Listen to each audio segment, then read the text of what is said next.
I do have a spiritual connection to the island. My kin are buried there. When I go there, I can feel their presence.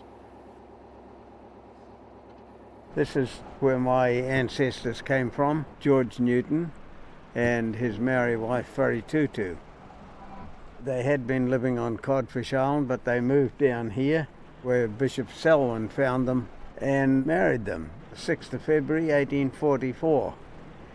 They had been on Stewart Island for 17 years. During that time they had a family. One of this family, Mary Newton, became my great-grandmother. George Newton and his wife, Whare Tutu, are both buried here, so there is a cemetery here. The land was sold to the Crown in 1864 and they lost all rights.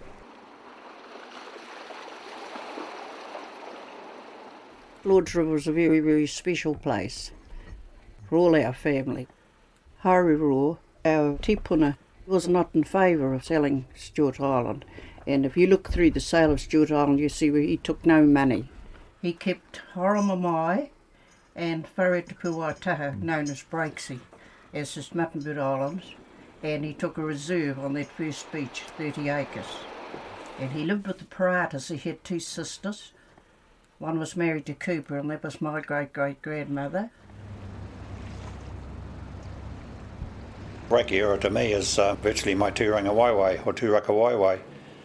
My great-grandfathers were born here and lived here all their times, and respectively each one married early Maori from the area. We've got very deep roots in this place. Our ancestors are buried on Codfish and other parts of Rakiura, and it's always been special to me. For many years I was a fisherman around there, and it was always my pleasure to get ashore and walk on the place. Isn't that some good? It's a jewel. There's not many places left in New Zealand where the bush is still there.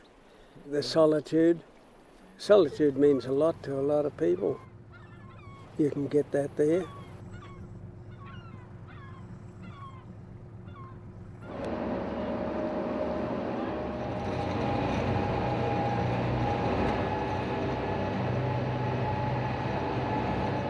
To survive on Rakiura from day one, you had to use the sea. The pathway around the island was the sea. We've been coming up and down since we were big enough to get in the dinghy. And when you got bigger you had to row, because if you didn't row, you didn't go. We had a right to come up here and take kelp for pohas and get kai. We'd got turi-turis, we called the blue mussel turi-turi, and what you call tuatua we call rororos, and cockles, and oysters off and on. We always went fishing if it was a fine day, or went looking for shells if the tide was right, and you got a feed of powers, kinners, poo-poos, boo-boos we called them, and went home and boiled them up, but we only took so many, and then we'd share them out when we got to the island, things like that.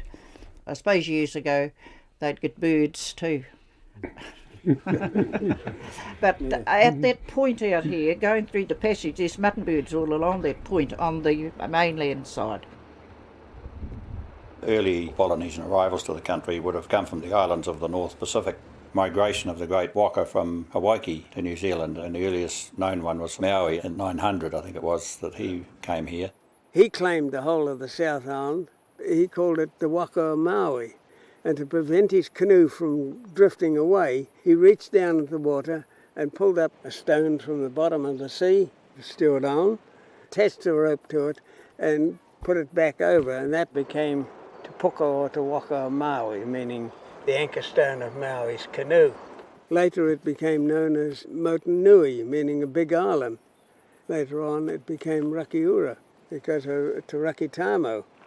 Te Rakitamo came down here looking for a wife, because his wife told him before she died to go to Motunui and marry a girl from there. But when he arrived there, lo and behold, she was already tapui, meaning she was already reserved for someone. And when he asked for a sister, it was the same thing. So he blushed deeply and he came away from there. But when the skies were red at sunset, the people used to look at it and say, "Oh, e te Rakiura Tamo," meaning the blushing of Te Tamo, because he blushed very deeply, and it was shortened down to Rakiura. From archaeological surveys, they know that Stewart Island was inhabited around about 1300. Moa bones, all sorts of things have been discovered. But I think it's got to be guesswork as to who the people were, because we had Waitaha here for a start, and then came the Karimāmoe, Ngaitahu.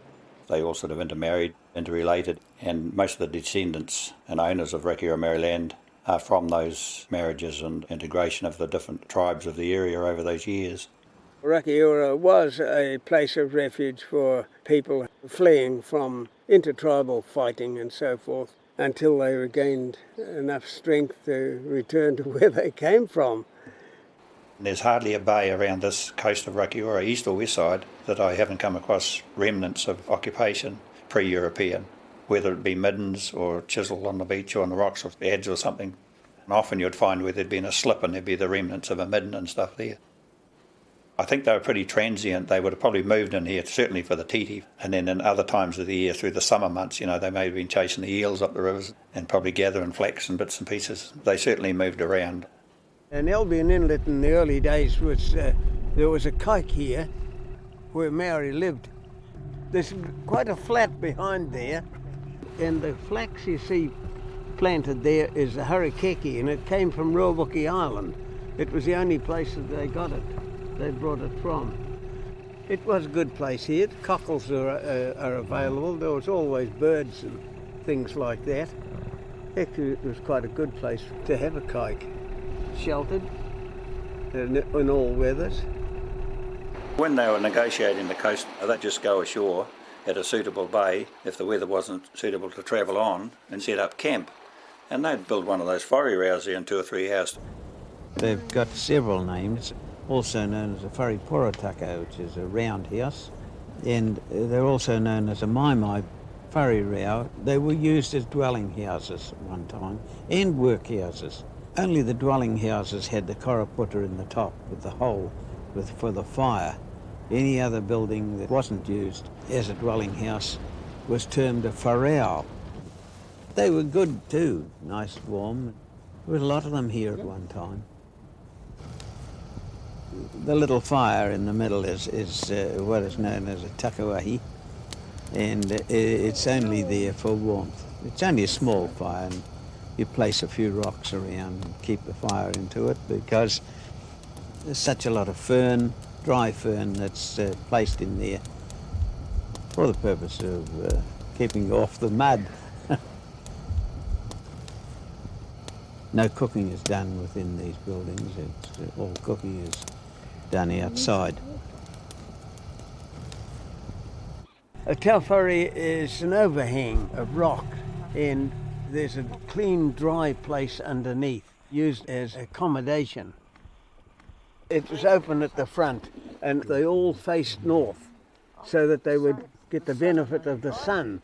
The sun would warm the rock, heat the rock above them, so that they had early electric blanket.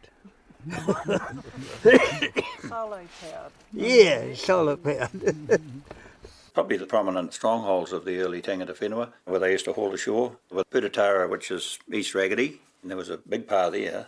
Codfish Island, that was another area that they resided in and hauled ashore.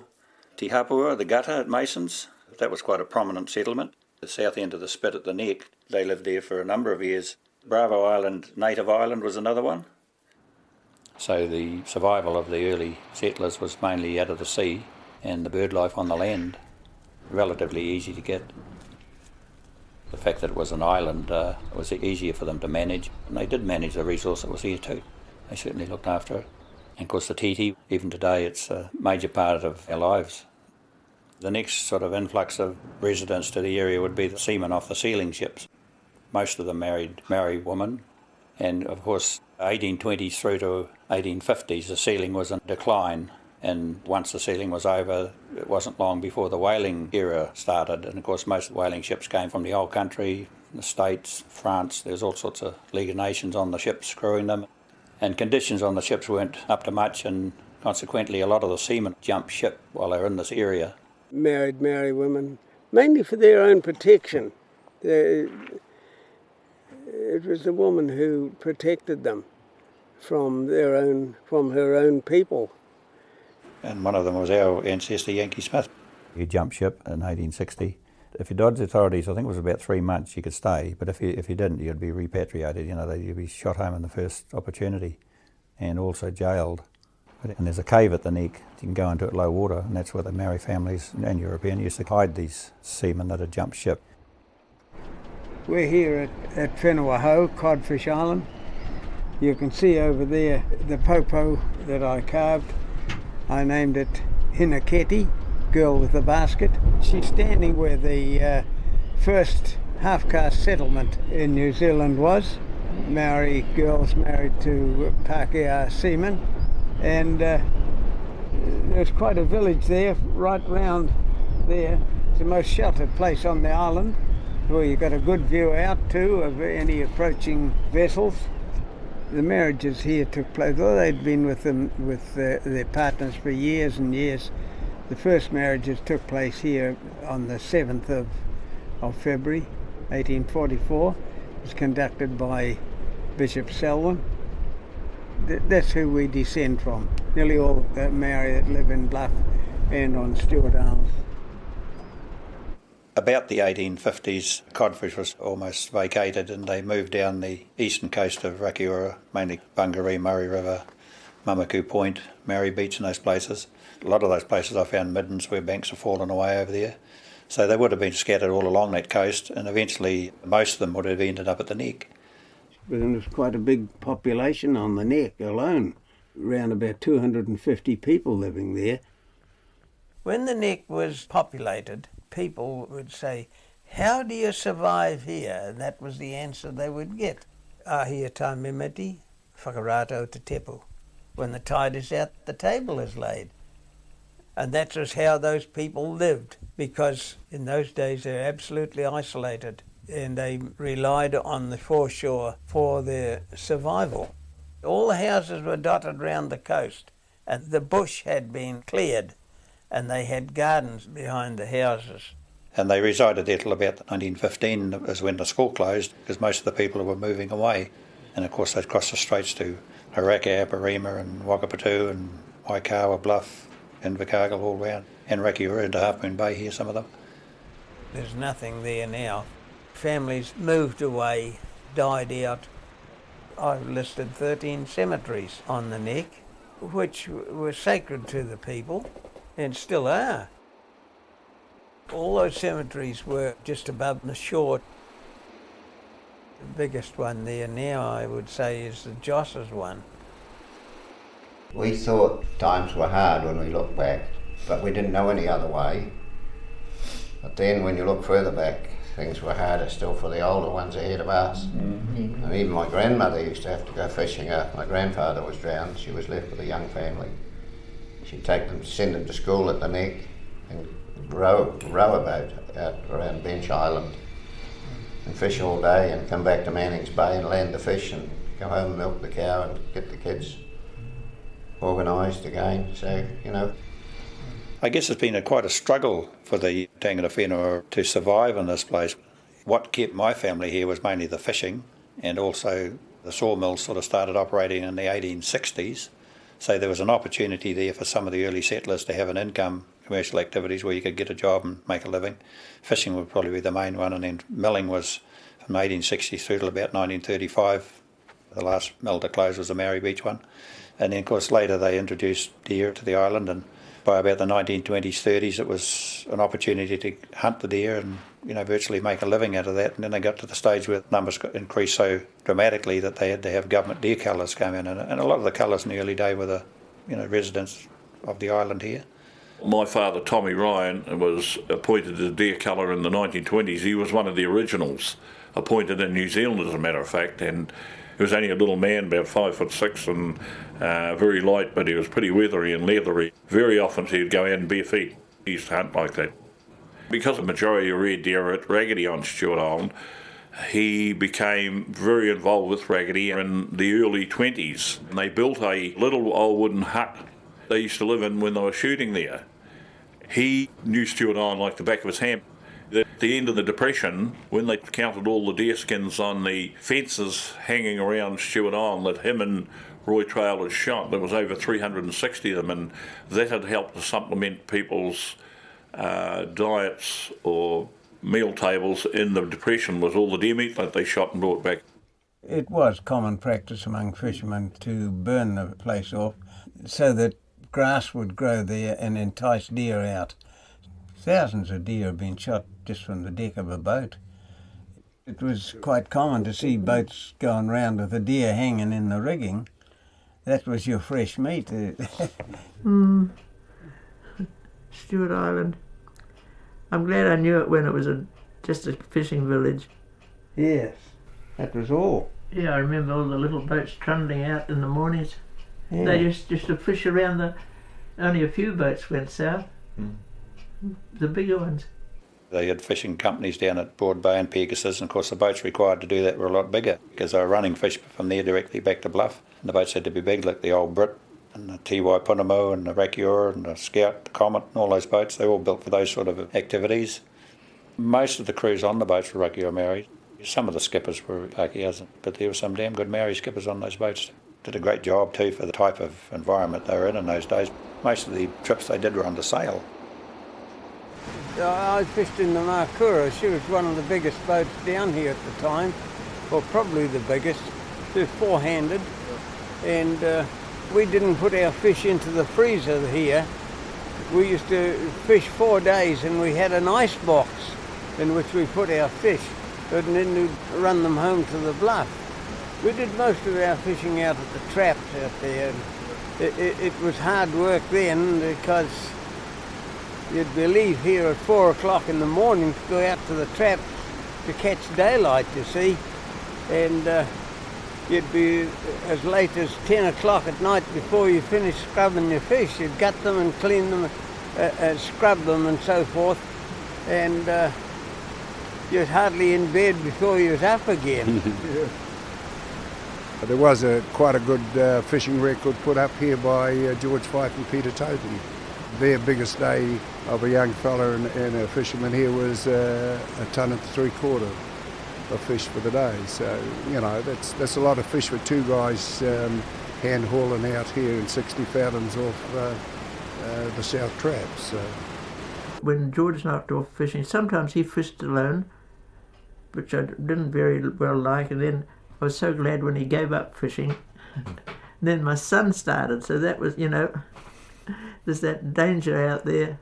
Because the weather that they lift their pots in is terrible. Okay.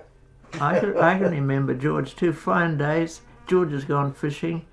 Hello, the boat's still on the moorings. They're in the pub. Fishing was, you know, full on right up until, I guess, till about the mid-1980s, and then they brought in the quota system, and, you know, the decline in the population was quite obvious after the quotas were set. A lot of the fishermen didn't have enough quota to sustain their lifestyle or livelihood, and virtually sold their quota and moved off the island. I mean, when I stopped fishing in 1984, there was 60-odd commercial fishermen on Rakiura, and some of those tangata whenua. Today, I think there's eight fishermen. The man to start off with selling at the Rakiura to the Crown was old Topi Pātuki. He was one of the paramount chiefs of this area. They settled on an agreement of £6,000 for the 420,000 acres which comprised the island. And there were other chiefs from Otago and further north that agreed to the sale of it. There was certainly a deed signed to give the Crown sovereignty over the island. I understand the original price they were wanting was about 50,000, but anyway, they settled on 6.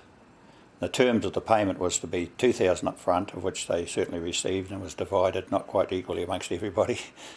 But anyway, the balance of it was to be 2,000 was to be sort of for education, and I think there was another 2,000 for acquiring land and that type of thing for housing and that.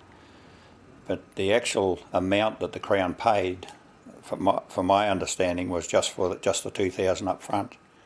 A lot of the obligations from the Crown weren't actually actioned. There was an exclusion in the sale of Rakiura, which was quite important, and it's the fact that the beneficial Titi Islands were never sold, or Ruapuki Island. Topi Pātoki brokered that deal that there no way was the beneficial Titi Islands negotiable, that they would stay in ownership of the Tangata Whenua. When the island was sold to the Crown in 1864, they set aside reserves for the iwi virtually to survive on. There was one at East Raggedy, Miteni Island, Masons Bay, Easy Harbour, and then Lord's River Head, 30 acres on the headland, Port Adventure, small block there at the Kaik, the Neck, Kaipipi, south end of Horseshoe Bay, and also the south end of Maori Beach, and they were the 9 reserves. Of course, that's when all the trouble started, not enough land for anyone to live on. All of a sudden they realised after the sale, we've sold our Turinga Waiwa. The half-caste got nothing whatsoever. They were completely landless, although they were the people who lived here. So in the duty of the Crown, they had to give them somewhere to live. So in 1873, they set up the half-caste land grant sections, mostly for the people that were living here. 8 acres per woman and 10 acres per man. They were actually allocated at the Neck, Native Island, Bravo Island, Picaroro Point, the headland at Port William Point, and also in and around Half Moon Bay and Horseshoe Bays, and also Deep Bay and Patterson's Inlet. Those sections are now retained in the Rakiura Maori Trust, with the exception of 1 or 2 of the half-caste that were actually kept separate from the trust when it was initially formed. And then in 1906, they created another tenure of land of what they call the SIL, the South Island Landless Natives Act. The land was allocated to those people because the injustices done with their own land further up the South Island. And the Crown in their wisdom decided, well, we better square the ledger. So a lot of the land that was given to these people had never lived there, never resided here, big majority of them. And the land was actually allocated in the Lords River, Toitoi and Port Adventure blocks, which are under the Rakiura Maori Land Trust at the moment. Port Adventure block, it's a huge area, 10,000 acres, extending from Ocean Beach right through to Port Adventure. There were 320 people, I think, granted sections in there, but it was never ever surveyed out, so it's still just one big lump of land. And oddly enough, it was granted to the Rangatani people, all of whom came from around Picton. A little bit further down at Lord's River, 9,000 acres, surveyed out into sections. Those people were lucky. They got title to those lands. The Toitoi piece of land, that was Silna land also. I think there was something like 108 or 110 people who were entitled to land in there. But it was never ever surveyed out into sections either, so they've never ever received title. If you look at the whole of Rakiura, 92% of the land is in the Dock Estate, Crown land. The balance of it is 6% is Maori land, which is under the Rakiura Maori Land Trust, and the other 2% is a freehold land in sections mainly around the area of Half Moon Bay, Horseshoe Bay, back to the North Arm of Patterson's Inlet, the main residential area, if you like. Lands and Survey. Oh, Lands and The Lands and Survey Hillman. people, Yeah. They were really the managers of the land, Stewart Island land, but they'd handed over the Maori lands to Forest Service to manage. Even though they issued people with permits to go hunting down there, they never actually went to visit the sites themselves to see what sort of condition they were in. Around about the mid-70s, I and several other fishermen, we used to visit Lord's River, Tikatatahi, Little Kuri, Port Adventure. At night time we would go into a place called Abraham's Bosom at Port Adventure or Oyster Cove, and maybe 3 or 4 of us would raft up. I had a boat called the St. Ronald, Manny West had a boat called the Kotahi, Sam Smith was there occasionally with the Endeavour, and these are guys that were involved in the initial setup of Rakiura Maori Land Incorporated, as was known in those days. So on our frequent trips, we would go ashore and have a look and see the mess that was being created. Yes, he came back and told us the place was absolutely stinking, that there was rubbish being left everywhere, Chainsaws were being used to carve out a camping ground out of the bush. We knew that our families had ties to these lands, and we thought, this isn't good enough. On those days when they'd get out fishing and then suddenly the wind would come up, which it often does down here, they'd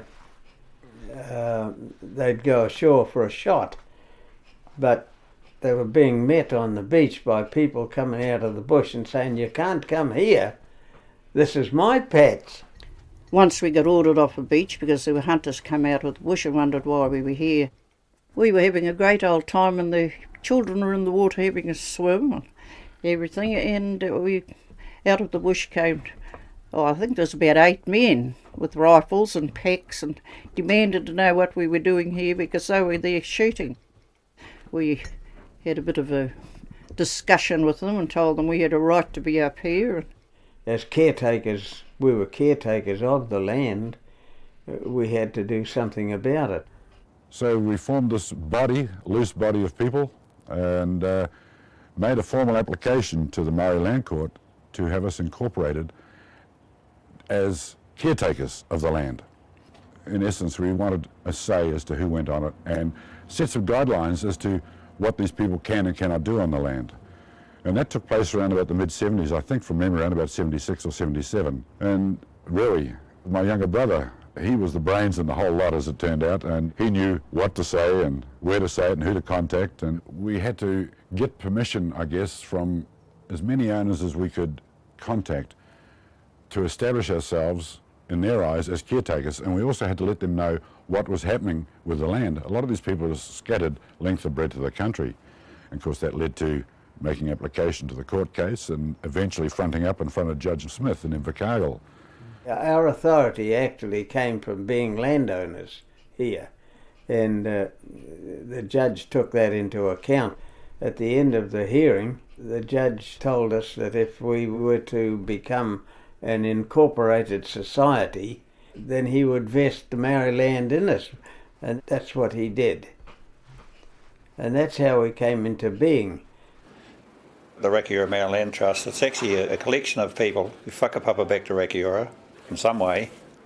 The trustees, regardless whether they live here or not, have maintained the Ahi Kaa for the people to keep the home fires burning sort of thing on behalf of all those people that used to live here. And of course the descendants from them are some of the trustees. So the importance of holding the Ahi Kaa status on this island by the Rakiura Maori trustees is paramount. In 2004 it was decided to have the first annual general meeting of the Rakiura Maori Land Trust on Rakiura, and it was a successful hui. The importance of that AGM was to get the owners there to show them exactly the significance of that land, to get a feeling of belonging to those lands. I think there were 60 odd beneficiaries that day on the Stewart Island ferry. Took them down to Lord's River, through hell and high water. It wasn't much of a day. But there were people who owned land there, who'd never resided here, never even seen the place before, didn't know anything about Lord's River. The land's special to them. And here they are coming down to look at ancestral land for the first time, and it just blew them away. So emotional. People registered to come on the trip from all over the place. They came as far as Australia, all over New Zealand, and they were just absolutely amazed. There was from an 87-year-old woman down to 9-year-old children that came there for the first time in their lives to see what it was about. It was just magnificent. It was just so wonderful to think that we had at really last got there and to see it. It was just so beautiful. We really wanted to record virtually the history of Rakiura in relation to occupation by the tangata whenua, if you like, or the early settlers. And we went to Rakiura Kaumatua to guide us on this journey to compile all this very important historical information about the occupation of Rakiura and highlight just how important it is for that trust to retain the beauty and special aspects of this island for the owners and beneficiaries. East about and west about were the main routes down to South Cape, If the wind was easterly, then you went by westabout. If it was nor'west or westerly, then you went eastabout. And the reason for that was to make use of the various tauranga waka where you could go ashore, you know, and haul the boat ashore or haul your waka ashore. The boats would leave, say, the Bluff or Ruapuki Island and go down as far as Port Adventure, which is a good spot. Plenty of places there to shelter and to get kaimana. And from there it would be round the corner to Tikatatahi or Lord's River or somewhere there, and then down to Big Kuri. But from there it was a dash right down to Pegasus. There was any amount of places there where you could shelter from any winds or any seas. On the westabout route, East Raggedy was a good place for shelter. There's a pa up here called Putatara, meaning a trumpet. The chief of the pa was Tuketi. He had moved from down at Ora-Tahi, which is Smoky Bay. I think once he was ensconced in his pa up there, that he never moved from there because he was an enormously fat man. But at the far end of the beach there is a Maori reserve of 50 acres. It was set aside for the Aparima Maori as a stopover on their way to the Muttonbird Island. However, it was given as much use by Maori from the Bluff, so it was changed from sole use for the Aparima to use by anybody on their way to the Muttonbird Islands.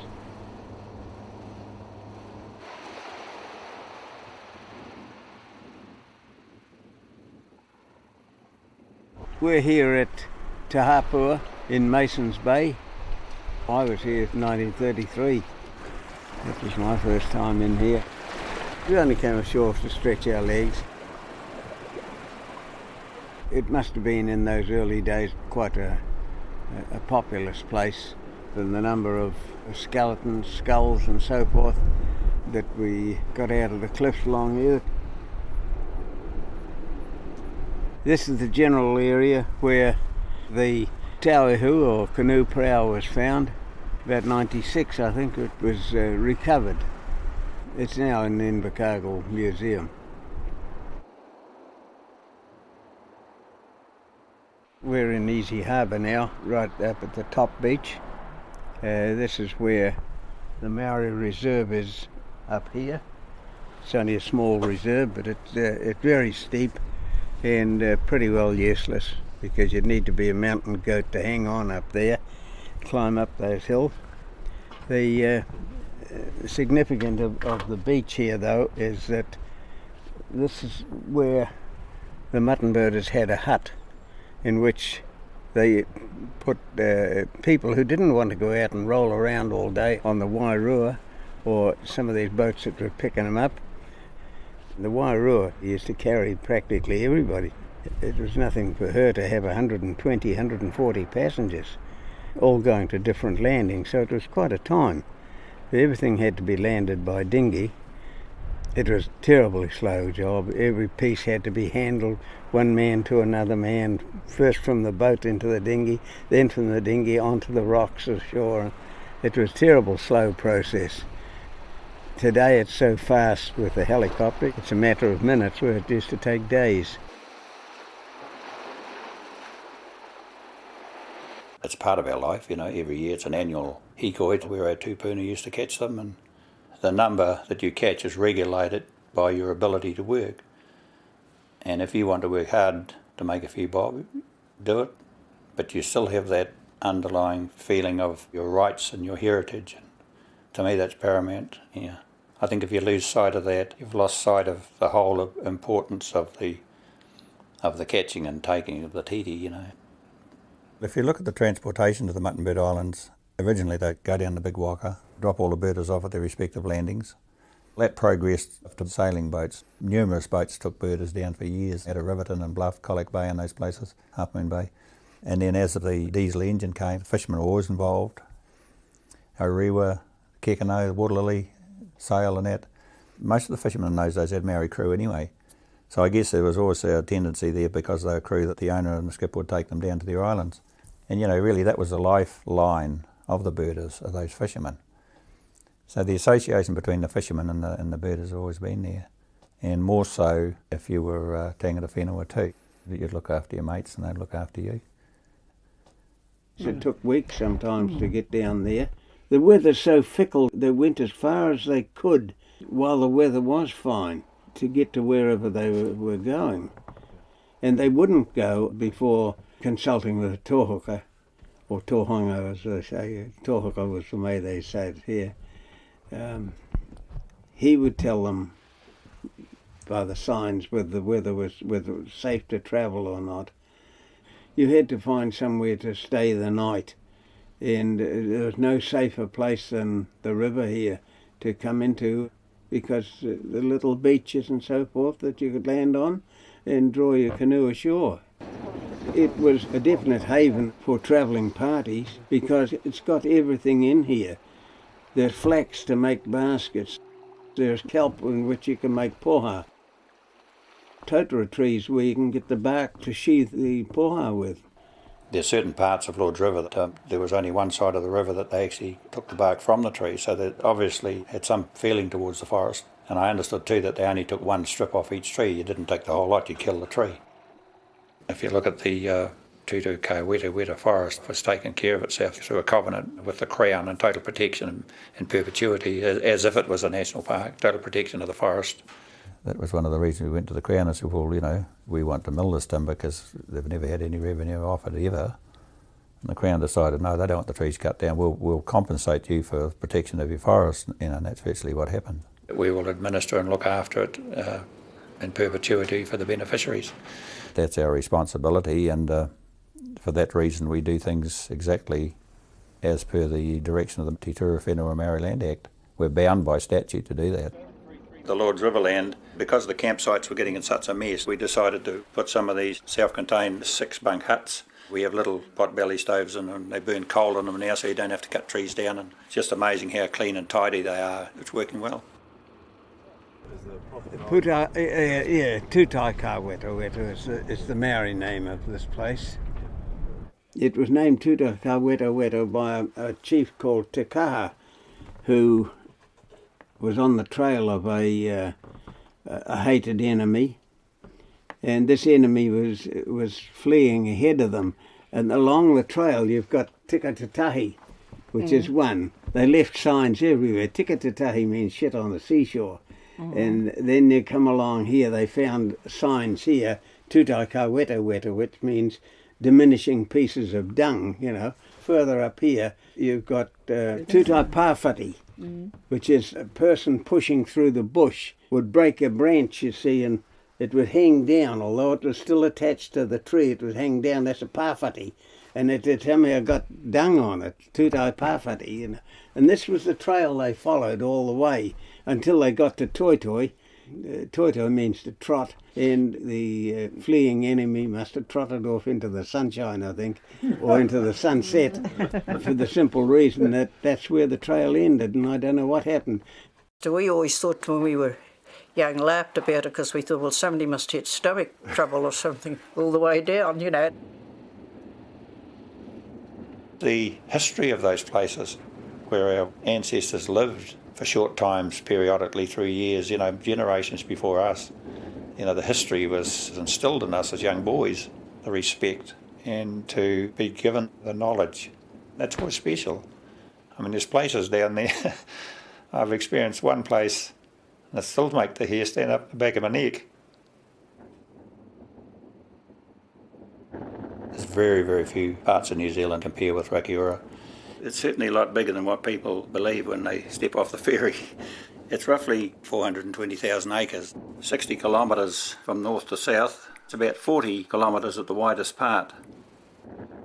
It's pretty unique, the forest of the island, with all the variety of ferns and tree ferns and the polycarp forest and the rata Kamai belt along the coast, and valleys full of supplejack, which is nearly impossible to get through.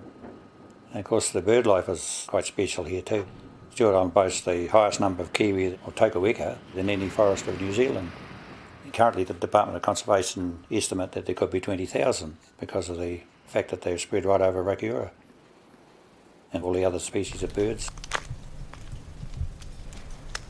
Growing up as a child, we were always taught to respect the natural history of the area, all the native birds and the titi especially, because that was part of our lifestyle to catch them every year. Just the general environment with the kaimoana and everything, we were taught not to abuse the resource and to just take what you needed. Our responsibility to the lands on the island is to enhance and highlight the opportunities that are there for the beneficiaries. The times are changing. We really need to be proactive in just highlighting how important and special this place is, and the opportunities perhaps to develop some of the lands within the umbrella of the Trust. Probably the most important aspect is to make sure that we keep it special and unique for future generations to enjoy. Tu mai mato ki te tautoko, ki te tautoko, ngā iwi e, tu hono hono tangata, te whanau o Rakiura e. Tu mai mato, ki te tautoko, ki te tautoko, ngā iwi e, tu hono no tangata, te whanau o Rakiura.